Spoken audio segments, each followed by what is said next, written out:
Hi friends, welcome to up and down Tamil. இன்றைக்கான புதிர்கட்டங்களுக்கான குறிப்புகளுக்குள்ள போகிறதுக்கு முன்னாடி மறக்காமல் நம்ம channel up and down Tamil சேனலை சப்ஸ்கிரைப் பண்ணிக்கோங்க.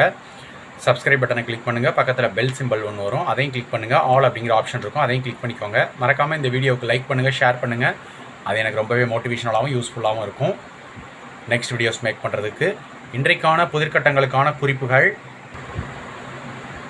இந்த குறிப்பு வந்து மொத்தம் 5 எழுத்துக்களை கொண்ட ஒரு சொல் தான் இன்றைக்கு விடையாக வரக்கூடியது.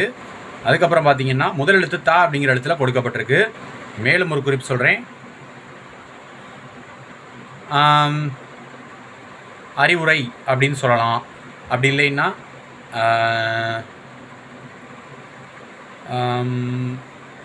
அதாவது பேச்சாற்றல் உள்ளவர்கள் இந்த சொல்ல அதிகமாக பயன்படுத்துவாங்க. ரொம்ப எளிமையானது தான். தாவல ஆரம்பித்து இம்ல முடியக்கூடிய ஒரு சொல் தான் விடையாக வரக்கூடியது. நன்றி, வணக்கம். தேங்க்ஸ் ஃபார் வாட்சிங்.